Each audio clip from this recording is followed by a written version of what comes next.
एक गांव में एक बड़ा जमींदार था। उसके पास ढेरों खेत खलियान थे, घोड़े, बग्घी, नौकर चाकर सब कुछ था। वो बड़ा घमंडी था और गरीबों से घृणा करता था। यहाँ तक कि अपने नौकरों को वो अपनी हवेली के आंगन में भी पैर नहीं रखने देता था। वो सोचता था कि छोटे लोग मूर्ख होते हैं। जो भी नौकर आता वो घर के बाहर खड़ा होकर ही बात करता।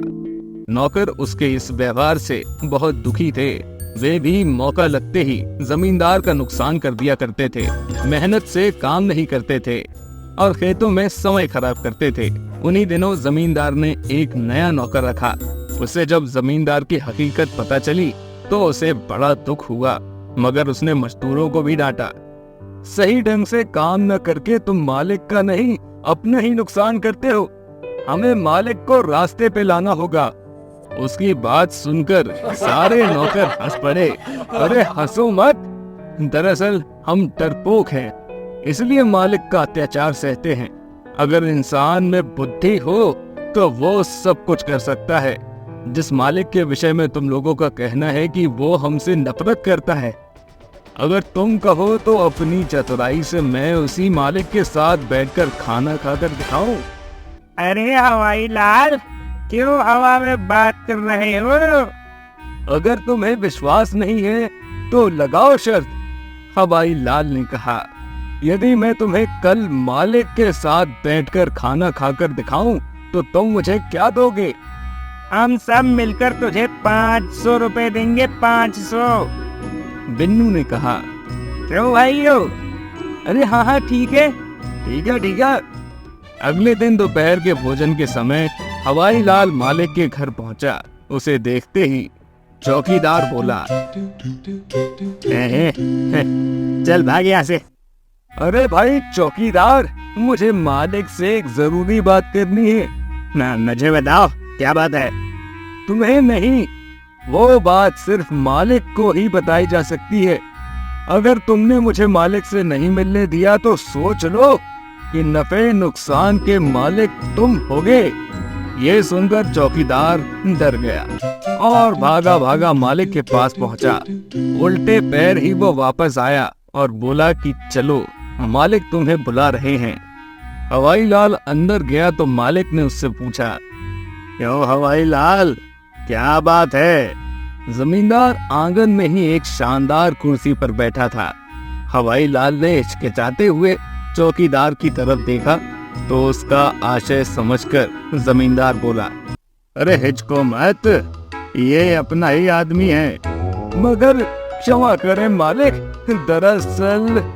हवाई लाल पुनः हिचकिचाया तो जमींदार ने उसे बाहर जाने का इशारा कर दिया। चौकीदार के जाने के बाद उसने कहा, अब कहो, क्या कहना चाहते हो? मालिक। हवाई लाल आगे बढ़कर जमींदार की कुर्सी के पास बैठ गया। फिर उसने कोठी के आसपास ऊंचे पेड़ों पर बैठे अपने साथियों पर नजर डाली। फिर बोला, मैं यहाँ आंगन तक आने की गुस्ताखी की माफी चाहता हूँ। दरअसल मैं ये जानना चाहता हूँ कि एक मटका भर हीरे मोतियों की कीमत क्या होगी। क्या? मटका भर हीरे मोती? जमींदार चौंका। क्या कहना चाहते हो तुम?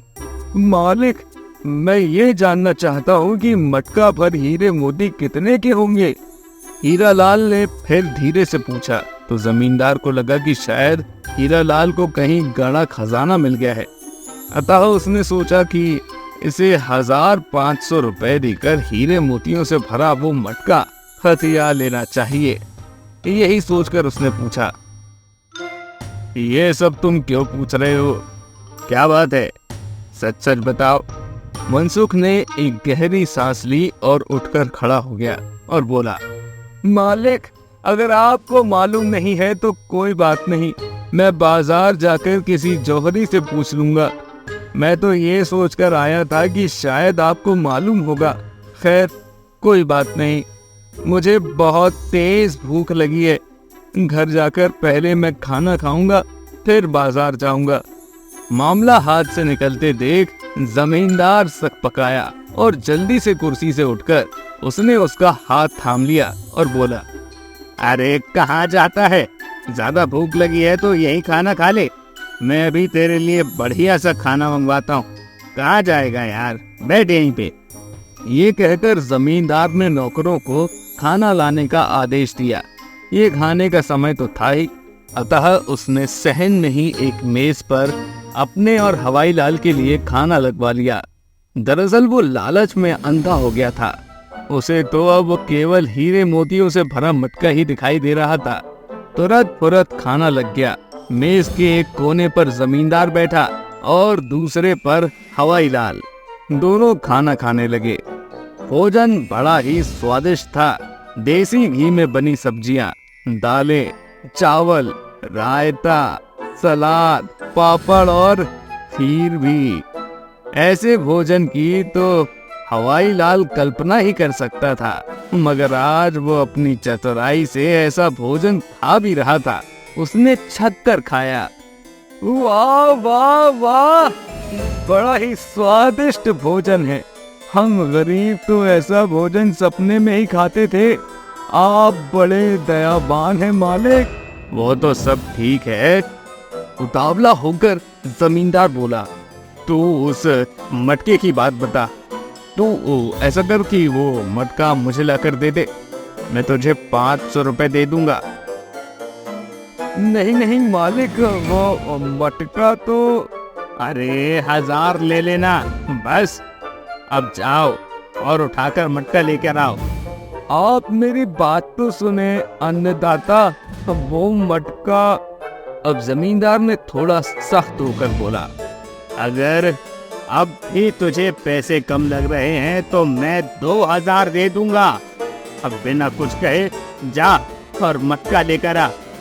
आप गलत समझ रहे हैं अन्नदाता, हाथ जोड़कर हवाई लाल बोला। मेरे पास तो ऐसा कोई मटका है ही नहीं। क्या? जमींदार क्रोध से फट पड़ा। मूर्ख इंसान, फिर उसकी कीमत क्यों पूछ रहा था तू?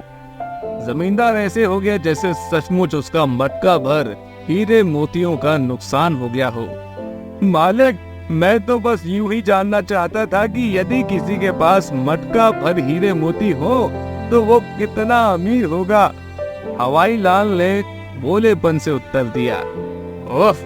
जमींदार ने अपना सिर पीट लिया और बोला, तुम बिल्कुल मूर्ख हो हवाई लाल, और मूर्खों जैसी ही कल्पनाएं करते हो। तुमने मुझे भी मूर्ख बना दिया। फिर अचानक ही उसके होठों पर मुस्कान उभर आई।